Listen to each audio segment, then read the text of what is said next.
Marquez Keith Brownlee, MKBHD, is one of the top tech YouTubers in the world.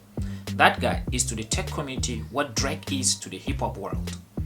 13 million of us are subscribed to his channel, so when he does the blind smartphone camera test, be rest assured that it's going to reverberate across the landscape of the tech community to the farthest horizon. But more than MKBHD's profile is the implication and lesson learned from the camera test. He has been conducting it for the past 3 years. For this year, he took 16 smartphones that came out, from flagship to mid-rangers to even budget phones, leveled them up A to P, put them side by side, 2 at a time, took photos and asked his followers on Twitter and Instagram to vote. No name, just pick a letter, which one is better? Just like a league. With over 10 million votes, the final result was fascinating. It beats all facts, numbers and specs. It goes to show you that at the end of the day, what you think it is not what it is. What it really is what it has been all along. Perception and reality. It is not a scientific test, not at all. MKBHD himself disclaims that. It is just a test of different phone cameras and how you perceive the images that come out of them. Because after everything, all that matters at the end of the day is the user experience. So join me here in this video as we examine how people voted, which phone wins, and what we learned on my tech, your public tech advisor on update. So let's get you up to date.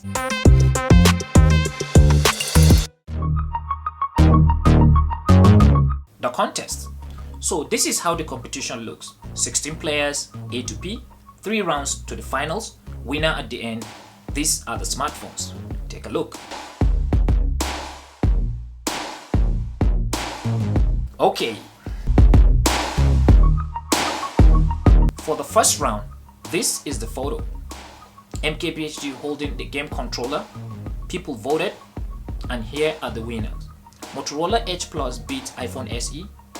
Mate 40 Pro beat Poco F2 Pro.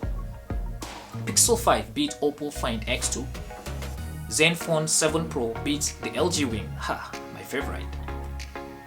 Sony Xperia 1 Mark II beat Microsoft Surface Duo.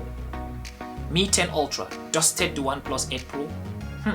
OnePlus 80, a mid-range phone, beat iPhone 12 Pro Max by more than 80% of the vote. Talk about 2020 madness. Lastly, the Note 20 Ultra beat Pixel 4a to the second round. Then the second round boiled down to 8 contestants. This is the photo. A dimly lit picture of salad with some candlelight. Yummy. Lots of colors, dynamic range and stuff. People voted, and here are the winners. Mate 40 Pro took the win against Motorola Edge Plus. Zenfone 7 Pro took the win against Pixel 5. Mi 10 Ultra won against Sony Xperia 1 Mark II. And Note 20 Ultra dusted OnePlus 80 with 95% of the vote to the semi-finals. Then for the semi-finals, here is the photo. MKBHD holding his Canon R5. Here, the picture has depth of field, colors, dynamic range from the sky and stuff. People voted.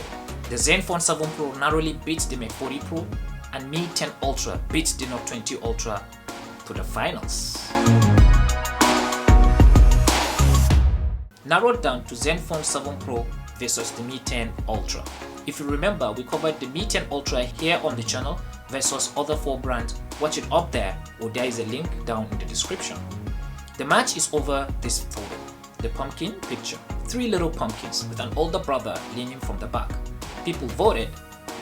The Asus Zenfone 7 Pro narrowly, squeakily beat the Mi 10 Ultra with 54% of the vote to become the MKBHD People Choice Award 2020 Blind Smartphone Camera Test champion.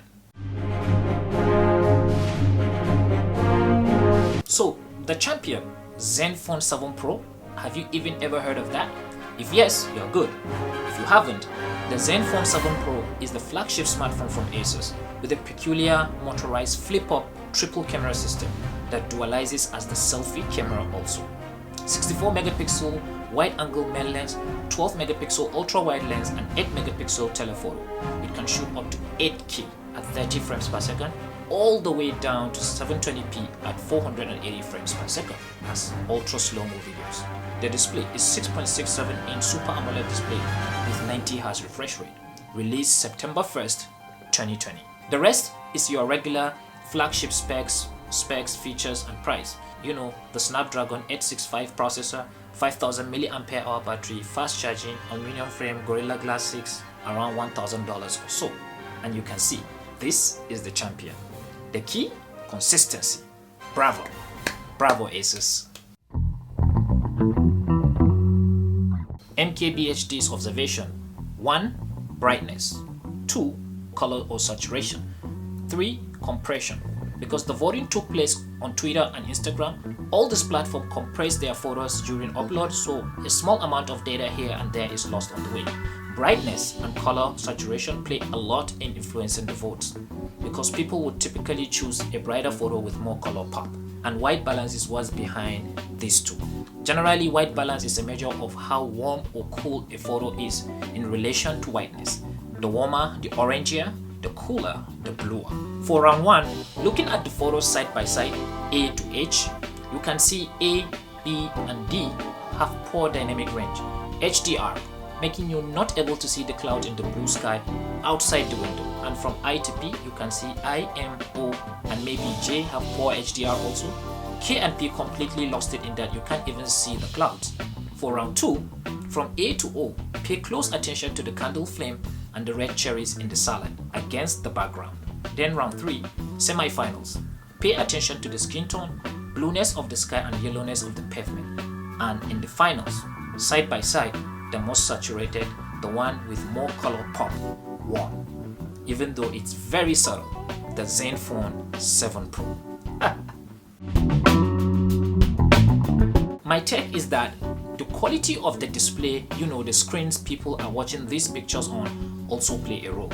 Not all displays are created equal. It affects how people perceive the brightness and colors, which will also affect the outcome of the result. Compression at this point is a constant for every voter, since everybody is seeing it from Twitter and Instagram, so it has no effect. The way a photo will display on an LCD display is not the same as an OLED or AMOLED display. It is another whole story on a Retina display.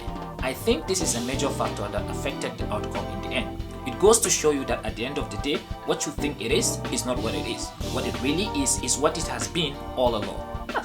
All that matters at the end of the day is the user experience. What do you think? Talk to me in the comments. Do you think it's a fair election? Should the loser concede? If you enjoyed this, a sub will be much more appreciated. That's if you haven't already. It's your public tech advisor. Thank you for watching. Until the next one. Cheers.